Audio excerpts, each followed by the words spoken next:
दोस्तों शुरुआत करते हैं अब विल अटर्नल एपिसोड 6 की। अब करीबन कई महीने बीत गए होते हैं। अब सारे लोग उस टर्टल को लेजेंडरी मान रहे होते हैं। शॉप वॉचन भी कई दिनों से कहीं बाहर नहीं जा रहा होता क्योंकि वो अपने घर के बाहर ही प्लांटिंग कर रहा होता है बैम्बूज की। शॉप वॉचन का जो कल्टीवेशन का बेस होता है वो फोर्थ लेवल पहुंच गया होता है, बट जो उसकी लॉन्गिट्यूड एनर्जी होती है वो बहुत ज़्यादा लो होती है अभी भी। तो एक रात को शॉप वॉचन अपने घर में होता है और वो अपने आप को रिफाइन कर रहा होता है। रिफाइन करते टाइम उसके जो बॉडी के सेल्स होते हैं वो रिएक्ट कर रहे होते हैं। इस वजह से उसके सारे कपड़े फट जाते हैं और उसकी बॉडी में से हीट निकल रही होती है। उसे बहुत ज़्यादा पेन हो रहा होता है और अचानक से वो बेहोश जाता है। फिर उसे होश आता है अगले दिन। जैसे ही वो उठता है वो खाने को ढूंढ रहा होता है, तो बहुत ज़्यादा भूख लग रही होती है।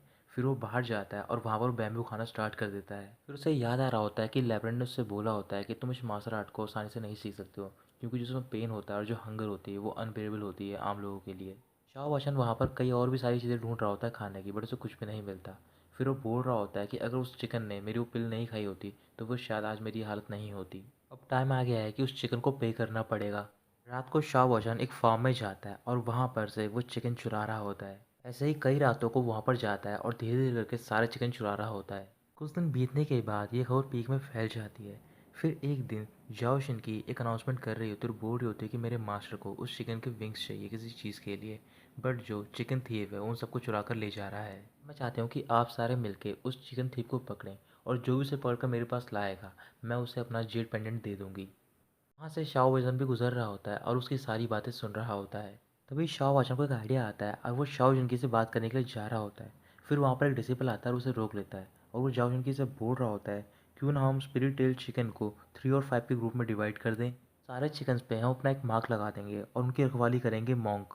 फिर शाओ वैजन सबसे बोल रहा होता है कि ज़रूरी नहीं है कि सारे चिकन्स को चिकन थीव ही चुरा रहा है, कोई और भी हो सकता है। क्यों ना हम सारे सिटीजन मिलके एक कैश टीम बनाएं और साथ मिलके उस थीव को पकड़ें, और मैं भी आपका साथ दूंगा इसमें। फिर वो डिसिपल ये सब सुनकर बोल रहा होता है ये आइडिया अच्छा है, इस वजह से मैं इस टीम का कैप्टन बनूंगा। फिर तभी जाओ शिनकी अपने हेड का एक रिबन निकालती है और वो जाओ वैशान को देती है और बोल रही होती है कि अब से तुम इस टीम के कैप्टन हो।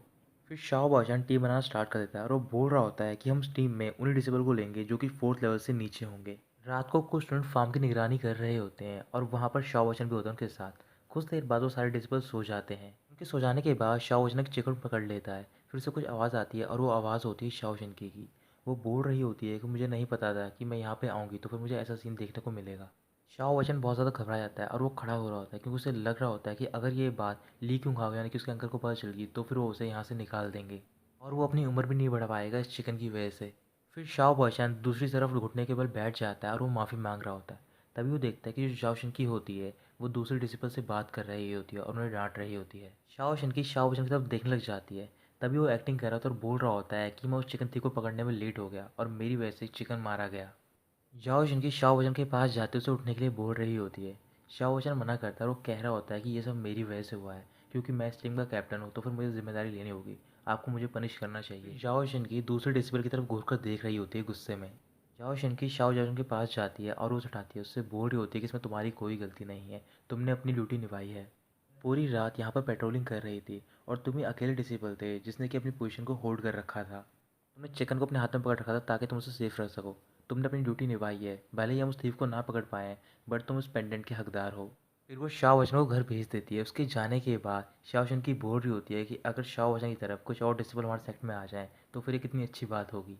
अगली कई रातों तक शाह वचन सारे डिसिबल को गलत वे में भेज देता था। उनके जाने के बाद वो चिकन पकड़ता और अपने घर में बनाकर खा जाता था। शाह वचन के घर में कई सारे चिकन की बोन्स इकट्ठी हो जाती हैं। तो फिर जो बाहर बैम्बू का फॉरेस्ट होता है वहाँ पर वो गड्ढा करता है और उसमें सारी दफना रहा होता है। ऐसे ही कई रातों को शाह वचन अलग अलग पीक में जा रहा होता है और वहाँ के सारे चिकन चुरा रहा होता है। ये सब शाह वचन इस वजह से कर रहा होता है क्योंकि मार्शल आर्ट प्रैक्टिस करने की वजह से उसकी भूख बढ़ गई होती है। एक रात को शाह वचन बैम्बू फॉरेस्ट में प्रैक्टिस कर रहा होता है। तभी अचानक से तो कोई हमला करना स्टार्ट कर देता है। उसी दौरान शाह वचन की बॉडी पे कुछ कट लग जाते हैं और उनमें से ब्लड निकल रहा होता है। कुछ ही देर बाद जितने भी उसकी बॉडी पे कट होते हैं वो अपने आप हील हो जाते हैं। जो हमला कर रहे होते हैं वो होते हैं अंकल ली। फिर वो उससे बोल रहे होते हैं कि तुम्हें ज़्यादा दिन हुए हैं आउटर सेल डिस्पल बने और तुम्हारी बॉडी के मार्क भी हील होने लग गए हैं, तुमने बहुत ही जल्दी अपना लेवल बढ़ा लिया है। तभी शाह वचन एक्टिंग करता है, रोना स्टार्ट कर देता है। अंकल ही बोल रहे होते हैं मुझे पता है कि तुम लॉन्गिट्यूड टेक्निक यूज़ कर रहे हो और इस टेक्निक में अनबेरेबल पेन होता है और बहुत ज़्यादा भूख लगती है, बट तुम्हारी हालत देख के नहीं लगता है, तुम बहुत ज़्यादा मोटे हो रहे हो और तुम ये कैसे कर रहे हो। फिर शाहवचन बोलता है कि मैंने ये बैम्बू इसलिए लगाया ताकि मुझे भूख लगे तो मैं ये खा सकूं। तो फिर अंकल ली बोल रहे होते हैं मुझे तो ऐसा नहीं लगता है, लगता है कि तुम चिकन खा रहे हो। शाओशन बोल रहा होता है कि मैं आपकी पीक की चिकन को कैसे खा सकता हूँ। तो फिर अंकल ली बोल रहे होते हैं कि तुम्हें पता है कि ये सब तुमने ही किया है और तुम आर्ग्यू कर रहे हो मुझसे। फिर अंकल ली अपनी टेक्निक से वहाँ पर जितने भी चिकन की बोन्स होते हैं उन सबको ग्राउंड से निकाल लेते हैं। फिर वो गुस्से में शाओ वचन को अपने साथ 10,000 स्नेक वैली लेकर जाते हैं और वहाँ पर से छोड़ देते हैं।